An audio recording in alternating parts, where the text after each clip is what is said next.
Hey everyone! In today's video I show you the process of this little watercolor and color pencil study that I recently created. All materials that I used for this painting are listed in the video description with links where to purchase them. I began this portrait by researching a reference picture first. When I found a photo that I liked, I altered it digitally in Photoshop, changed the proportions and colors a bit, cropped it and placed it into a format that made a pretty composition. Then I printed it out and traced it with the help of charcoal tracing paper, which by the way is reusable as often as you want, onto my watercolor paper. This way I had a perfectly accurate underdrawing. If you don't want to trace a photograph, you can create a drawing first, scan or photocopy it and then trace it onto your watercolor paper.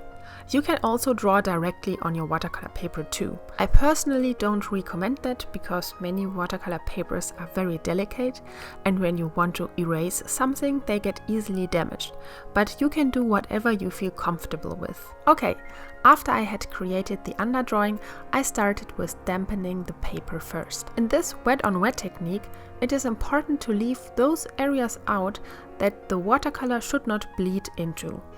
For this study, I made sure to not touch the portrait portion with water. I wetted everything around her face and tried to make a clear line there where her hair meets the face. Then I mixed black, purple and blue color shades and added them each to my painting. Because my paper was wet, the colors could bleed beautifully into each other and created these pretty cloud effects. I let my painting dry for approximately an hour before I continued with the next steps. The abstract cloud effects will look very different when they are dried compared to when they are wet. They fade profoundly when dry, and in order to get them stronger, one needs to use more color and pigments in the beginning, but nonetheless they will never look as vibrant as they look when they are wet. After the abstract areas had dried, I continued working on the face. I started with painting in a basic skin tone. The model had a beautiful skin that reminded me of brass. In order to mix this, I used a bit of green and ochre. Then, after the first layer had dried, I continued building up the shadows. Like with the abstract areas, all the colors will fade after they dry, so I have to use a lot of layers in order to arrive at the final color value of the shadows. Also, the choice of the watercolor paper plays an important role here too. Some papers don't allow layering colors, and with each new layer, paint will be lifted off the paper. In order to be able to work in many layers, I use Fabriano hot pressed paper. For me, it works the best. I applied a couple of layers of the brass-like tones until I reached the desired color value. I also filled in the eyes, lips and eyebrows. Especially with those tiny little details, it is very important to stay focused and to use the right brushes. I used to work with very cheap watercolor brushes from Action, which is a local dollar store in Germany, and they worked pretty decent, but now I prefer Neptune watercolor brushes from Princeton. My friend Tracy gifted them to me, and I was shocked at how wonderful the colors flow when I use them. So they are my favorite brushes now. After I had established most of the color values, I continued working with color pencils. Many areas of my portrait still looked wobbly and a bit off, but with my color pencil technique, I am able to correct them and come very close to a photorealistic impression. The area that I felt needed the most attention was the lips. Here, a smooth blending between the red color of the lips to the skin tones around the lips was needed. The trick with painting or drawing lips is to never make a harsh line to the surrounding skin if you are aiming for a realistic outcome. That looks very unnatural.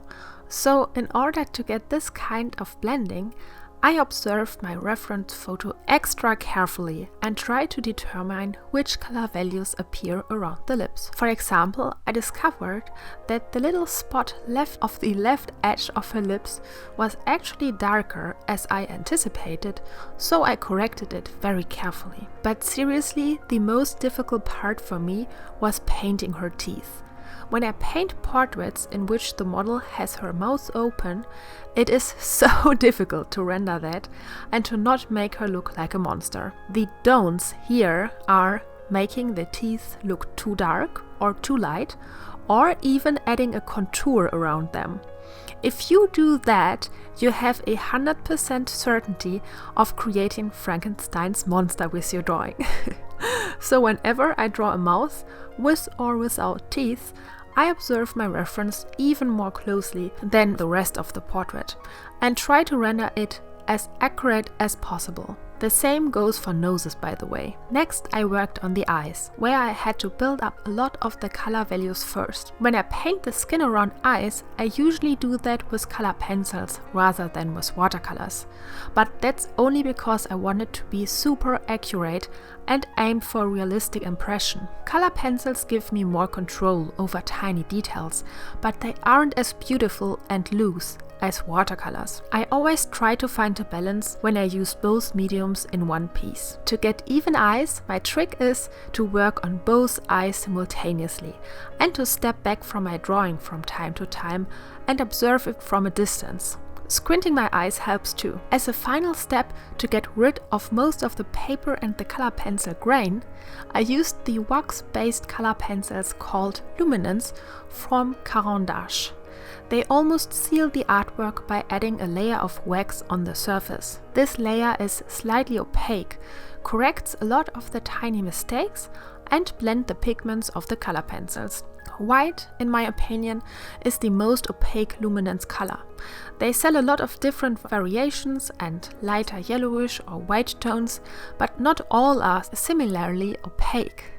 For me, white works the best, and some of the burnt sienna shades. Also, when I work with color pencils, it is extremely important to never rush the process and to give every part of the drawing equally much effort. Whenever I rushed portraits in the past because coloring them got a bit boring, I almost or sometimes even did ruin them. So even though it can be exhausting to add one thin layer of color pencil pigments after another, it is time worth spent. I use a lot of different colors and layer them on top of each other because all of those pigments create the illusion of actual skin. Skin never just has only one shade of beige or brown. It is a patchwork consisting of thousands different shades, including blues, greens, pinks, grays, purples, browns, and so on. When I layer all those different colors, they all shine through and come very close to the actual thing. To finish my painting, I used a couple of loose brush strokes to indicate her hair. The big brush that I used for that is called scribble or calligraphy, or just watercolor brush. Those larger brushes are perfect for making beautiful calligraphy-inspired effects, and they are useful to fill in large areas. For me, they are a must-have. Speaking of must-haves, don't miss out on my exclusive limited Black Friday print edition. This hand-embellished print of my painting In the Garden of the Nymphs is limited to only 25 prints. It is my first huge life-size print, and each of them comes hand-embellished. The highlights and selected areas of each print are repainted to capture the realism and depth of the original painting. In addition to that, the whole print is detailed with shiny glitter accents. And as a Black Friday special, I'm offering free shipping for this and all other items in my shop until Monday, November 26. Once this print is gone, I will never reprint it again. It's now available at lioba.info/shop. I titled this study Dissolve because the figure dissolves so beautiful into the background, almost as if she is an appearance from another dimension. She's available for purchase, and you can find a link in the video description as well. If you want to learn more about the process of the study, I have a 1 hour and 50 minutes long step-by-step painting lesson for you available for only $5. You can follow along with the whole process, and I explain every single step in real time for you. In addition, if you don't like to trace a photograph in order to make a realistic portrait, I've got you covered too. I also just released a new drawing tutorial that teaches you how to create a basic underdrawing of a portrait for any watercolor or oil painting. My drawing process is very simple and it just requires a bit of patience, so every beginner can easily follow along. To get access to these videos, which by the way are all downloadable, and to 70 more painting tutorials and lessons, join me on Patreon at the $5 reward tier. I hope you enjoyed this painting video. If you did, don't forget to give it a thumbs up, comment and subscribe to my channel. See you soon. Bye!